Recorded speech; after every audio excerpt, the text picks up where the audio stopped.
What's up, everybody? Sam Dog, the infamous 253, coming at you guys with Dallas Stewart on the speakerphone, getting ready to do our picks for the NFL Wild Card Weekend. Dallas, say what's up, man. What's going on, everybody? Hope everybody had a happy and safe New Year's Eve. Playoff time is here already. Yeah, hold on a second. I dropped the pencil really quick. But yep, now it's time for the Wild Card Weekend. So now we're basically the 5 seed playing Philly, and Vikings will play the Saints. So now get this. This is completely weird how they're doing it this year. They're doing the AFC games on Saturday and the NFC games on Sunday. I've never seen the NFL do it like that before, because usually it would be an AFC team playing on, it would be both AFC and NFC playing on Saturday and a Sunday, but now they decided to put just the AFC on Saturday and the NFC on Sundays. That's kind of a little weird this time around. What did you say, Dallas? Yeah. Yeah, I don't think that's ever happened before in the NFL for the wild card weekend. I can't remember it ever happening. Yeah, because usually they do one of each on Saturday and Sunday. Yeah. Yeah, but anyway, let's get into it for the picks for the wild card weekend for the first round of the playoffs. First off, we got the Buffalo Bills heading to Houston to take on the Texans on Saturday, 1:35 p.m. game. So that will be the first of the wild card weekend game. Now, Buffalo lost to the Jets last week, and obviously the Texans lost to the Titans last week, even though they had already clinched. So they must have been resting their starters, much like the Vikings rested their starters against the Chicago Bears last week on their games too. But yeah, the Bills have the defense. Texans are getting J.J. Watt back, from what I've heard. I've heard that J.J. Watt will be back for the Texans. So this should. And Buffalo, who knows how Buffalo's D is going to handle going up against Deshaun Watson and DeAndre Hopkins and Will Fuller. And of course of course you got Duke Johnson at running back. What else do we have to mention player wise for these teams, Dallas? I don't really know. Yeah, and I know our former linebacker Jacob Martin, playing for the Texans, has had a pretty good year so far. Can they get pressure, and can this Texans defense limit Josh Allen, and can this Bills defense limit Deshaun Watson? This is going to be a definite interesting one to watch. I mean, like I said, now with the playoffs going, it's a whole new season. Teams are 0-0, and except the stakes are way higher with if you win and move on, and lose and go home and you're done for the season. So completely new season, but for this one in Houston in Houston with the Bills, I'm gonna go with the Houston Texans and Deshaun Watson to get a playoff win in the wild card. We all know what happened last year when Andrew Luck and the Colts came in and shocked them in Houston last year. But now obviously Andrew Luck retired Colts wise, and the Colts are not even in the playoffs. But this time I think the Texans break through and get a wild card win at home. I'm going with the Houston Texans. I'm going with the Texans. The Bills just they stumbled down the last two games, losing to the Patriots on the road, and then losing to the Jets to close out the season. They don't really have a lot of momentum. I mean, Houston rested a bunch of guys against Tennessee, so that's probably how Tennessee got that 6th seed. Yeah, but usually a lot of the quarterback matchup favors the Texans. Yeah, but usually a lot of times what if there's the potential that teams could be showing some rust heading into the game, resting their starters ahead, Yeah. Take example, the Denver Broncos, when they clinched everything ahead and they rested their starters and they had the first round bye, and then they got shocked by the Jacksonville Jaguars in 1996, and we all know the Packers won the Super Bowl that year. Or last year, the Saints rest their starters in Week 17, they lose to Carolina, and then they come out flat in the first half in the divisional round against Philadelphia, and they had to come back and win that game from being down at halftime. They looked a little sluggish in the first half against the Eagles in the playoff game last year. And then take the Packers in the 2011 season where they rested all their starters, and Matt Flynn had that big day against the Detroit Lions, and then they come out absolutely flat against the eventual Super Bowl 46 champion New York Giants, where the Giants just went in the Lambeau and obliterated them. Yeah, the last time that the Packers had home field. Yeah, 2011. I remember that one. I watched that game from Lake Taps. That was a bit of a shocker. The Packers looked destined for the Super Bowl to go to the Super Bowl that year. But that one gave the Giants a full momentum ride to go out and shock the Patriots for the second time in the Super Bowl. They pulled off the upset in overtime against the Niners in the NFC Championship game. Yeah, because the guy on special teams fumbled on the punt return, and that set up Tynes to hit the game-winning field goal that year.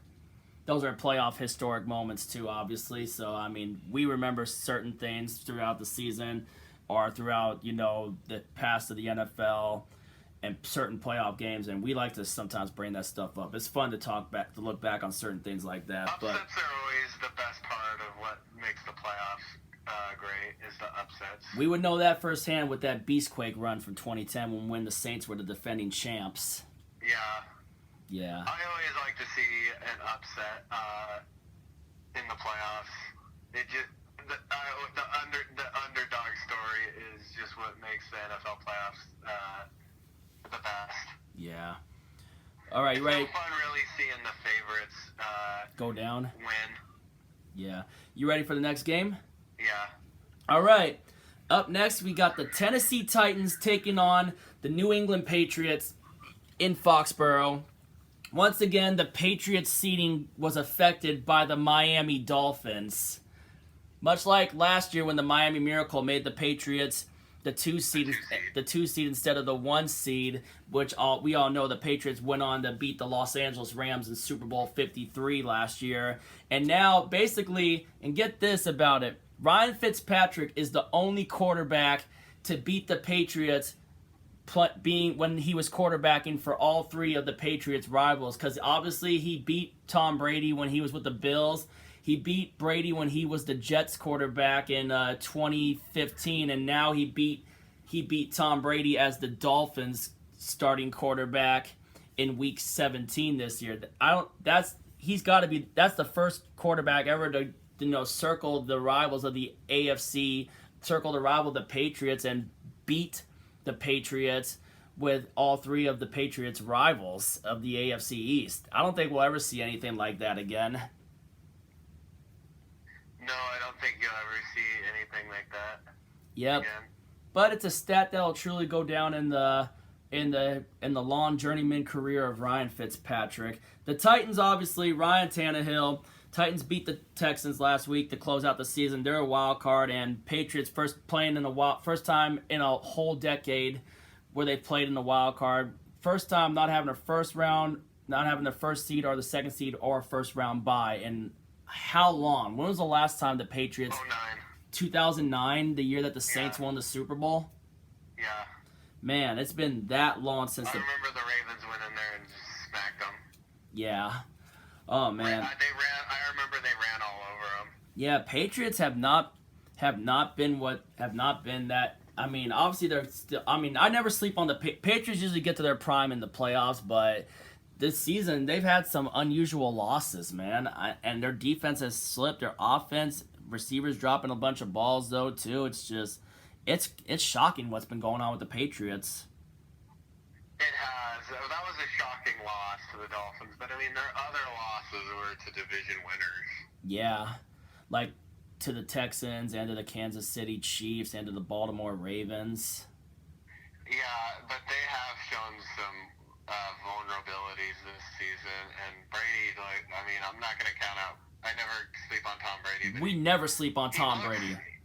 He looks like he looks like a 42-year-old quarterback now. Yeah, it's just like with Peyton Manning near the end of his career, even though the defense carried him to Super Bowl 50.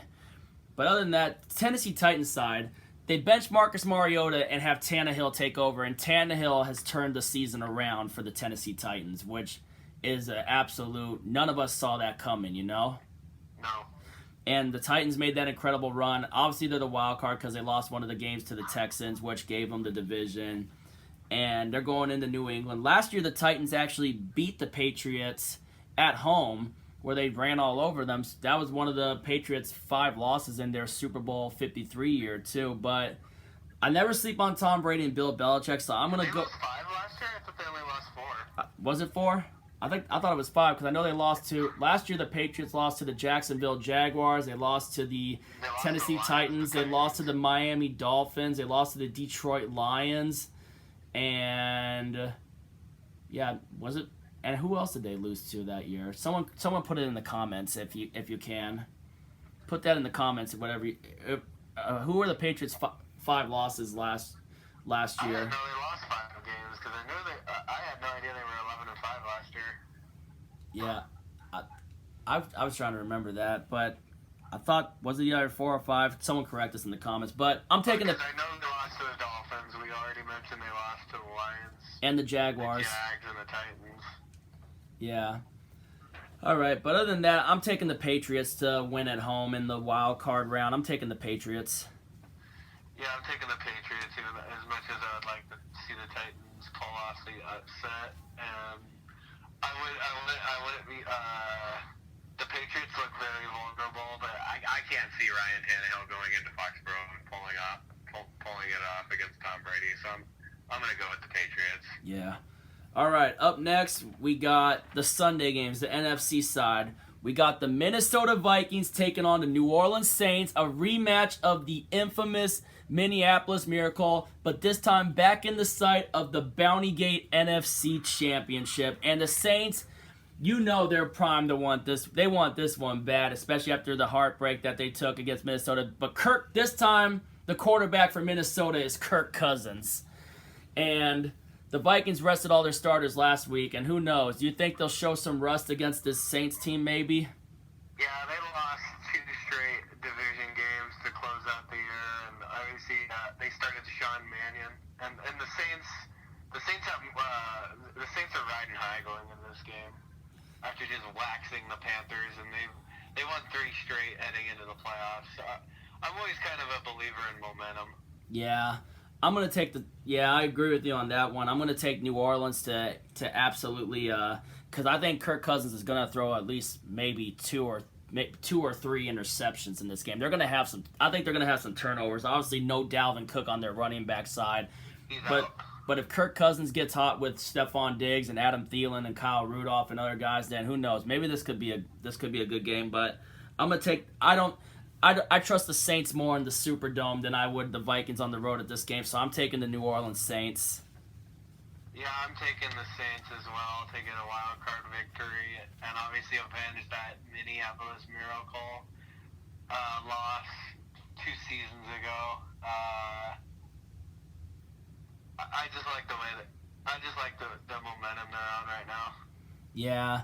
Now, and that's basically what we got for that. And finally, last but not least, we got our game, Seahawks and Eagles. Obviously, we lost our last 2 divisional round games at home. Unfortunately, with that stuff, and then obviously almost pulling it off against the 49ers. We were just inches short on that one. And then obviously the no call. I won't go back and make excuses about that one, but that's the reason why we're the 5 seed. But if I'm the Seahawks right now, I think we go into this game pissed off. Because I can tell you this, no matter what happens, it's if we win, we win. If we lose, then c'est la vie, But I'm hoping for the best on this one. But if possible, with this one, if the Saints beat the Vikings, and if we were to beat Philly, I want another crack at the 49ers. I would love another crack at the 49ers. Most Seahawks fans would say the same, that we would love to get another crack at them, Yeah. Yeah, but this time the only difference is from the last time we played Philadelphia. Last time we played Philadelphia, we didn't have Jadeveon Clowney. This time we have Jadeveon Clowney on our pass rush, and this time there's no Al Woods, and then the Philadelphia Eagles. No Rashad Penny after he broke that big one that ended up sealing the game. Yeah, and then obviously now we don't have Penny and Carson no more. Now it's Marshawn Lynch, Robert Turbin, and Travis Homer, which Homer was showing some flashes last week against the 49ers, He had his big plays, and he finally was able to get some momentum. I wonder if we can get him going more, and then how much more will we see of Marshawn Lynch running the ball against this Philadelphia Eagles defense? And the Eagles have been looking good, and they got a little momentum. They won their last 2. They beat the Cowboys and then they obviously took care of their business against the Giants to seal up the East. And Carson Wentz, if he gets pressured, we know it last time, we're able to hit him. he's been known to fumble the balls on from times when he's been sacked. You saw Rasheem Green strip them. How many times did we strip Carson Wentz? Was it twice? I want to say it was. I know we had 5 turnovers in that regular season matchup. I want to say it was three times, and we had 2 interceptions. We had 2 interceptions, and the third time I thought we stripped them was we got the turnover was when we stripped Dallas Goedert, the tight end. Maybe it was. Yeah, because we stripped the tight end and got the ball back, and then we made Carson Wentz throw 2 interceptions. But when that's how we won that game is the turnovers. That's something we haven't done the last 2 games. And the pressure that we put on Carson Wentz. We Wentz. haven't forced any turnovers. Yeah, but Carson Wentz crumbles under pressure. We've seen it firsthand. He does, and they come into this game probably more banged up than we are. I don't know if Ertz is going to play. I don't know if Ertz is going to play either. He has a cracked rib or something like that. I think the Eagles though have Jordan Howard back this week. That's big. Yeah, that's big that they got Jordan Howard. Not Jeffrey anymore. And then we got to shut down Boston. And we got to shut down Boston Scott and Miles Sanders too. The other 2 running backs that they got that are good. I mean, we did a good job on Miles Sanders the last time around, and then obviously we struggled against the tight ends. We got to do a better job covering tight ends this time around. We don't know if Ertz is going to play, but if Ertz is going to play, we got to be prepared for Ertz, and we still got to be prepared for Dallas Goedert as well. And then there was this other tight end that came out and made some big plays in these past couple of games. But for this one, I'm taking the Seahawks to go out there and get a road win on the playoffs because I think they're going to go into this game pretty pissed off after what happened last week against San Francisco. So I'm going to take us, and I'm going to do a game preview with Brendan Nelson a little later on in the week to talk about the keys to this game. So I'm taking the Seahawks to hopefully go. I'm taking us to hopefully go in there and pull an upset in Philadelphia. What do you got, Dallas? Yeah, I'm gonna go with the Seahawks to get it done. I think they have just enough to get past the Eagles. I expect it to be a close game. The question is, how's the weather going to be in Philadelphia? Sounds like cold. It's going to be pretty cold, high 30s. But Any chance of snow? I don't think any snow or rain, so the field conditions should be okay. Because I know last time we played them in the end of November, it was real windy. The wind affected that game, though, too, and we had the sweet trick play to Malik Turner for the first touchdown. And then Rashad Penny obviously had that big run, too, and then obviously Jason Myers made his kick. But, yeah. I think they'll be motivated not to lose in the first round again. Yeah, like we did to Dallas last year. That would not be a good way to end the year. And I think they do want another shot at Frisco because they match up pretty well with San Francisco. And I think they expose some flaws with San Francisco. And I like the chances of us avoiding Lambeau Field, man. I mean, but if the Vikings were to beat the Saints and we were to beat the Eagles, then we would have to go to Lambeau and the Vikings would have to go to San Francisco. Oh, I do not want to go to Lambeau. So let's hope that the Saints win that game, and let's hope we win our game. Most importantly, we got to control our destiny, which is right now we're playing Philadelphia. But I'm not overlooking Philadelphia though, too, because they ride. They're coming in winners of 4 straight. Granted, their schedule wasn't the hardest, and they kind of limped through a bad division, but they do have momentum, and that's something the Seahawks don't. Losing 3 of their last 4. Losing 2 straight division games. Well, 3 if you want to count the Rams. Yeah. After we lost to the Rams, the win was against Carolina, who ended the season with 8 straight losses. Yeah, we basically freaking split the entire season with the NFC West, which is basically for us is unacceptable. That's what we did last year. Last year we swept the Cardinals last year. Yeah, and we split San Francisco, and obviously got swept by the Rams. But no matter what happens, when we get this offseason, there's going to have to be a lot of things we'll have to fix, and we're going to have to do it in the NFL draft, you know? Yeah. Draft and free agency, but mostly the draft, you know? You got to hit on Clowney's got to make an impact in this game. He was pretty much a non-factor in the San Francisco game. Yeah. Not the first game. First game, he was the difference maker. Yeah, was it because he had Kittle blocking Clowney on that game? What? Was Kittle blocking Clowney in that? I remember one play on that game though last week. KJ Wright had a nice hit on Kittle. I remember that hit. Yeah, that was a good hit. One of the highlights. Round 3, the first 2 rounds were pretty exciting. I can't imagine what a rubber match would be like. Yeah, the rivalry's back. I want it to come to that. We had the rubber match in 2013, and we all know how that ended. Yep. Maybe we can get round 3 if we are able to get past the Eagles and the Saints take care of business against the Vikings. But not going to overlook the opponents. I mean, the Eagles are coming in with. We do have to travel across the country again. And then obviously our road record has been pretty. We've had a pretty good road record this year too. Yep. So who knows if there was. It's probably going to be the 6th time we've had to go to the East Coast. Yeah. Because we had to go to Cleveland, Pittsburgh, Carolina, Philadelphia, Pittsburgh, and Atlanta. Yeah.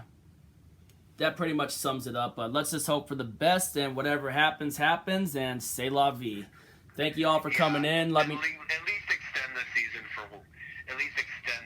for 1 more week. Yeah. But other than that, give me all your thoughts in the comments, and if you're new to the channel, hit that subscribe button, ring the bell for notifications, and put your picks down below in the comments too. And like I said, thank you guys for support throughout this whole entire YouTube ride, and coming out and listening to me and Dallas talk some football and make our picks throughout the season, and now some playoff picks. But thank you all for coming in, and remember, if you ain't with it, you ain't infamous. And as always, go Seahawks. Let's hope we take care of that business.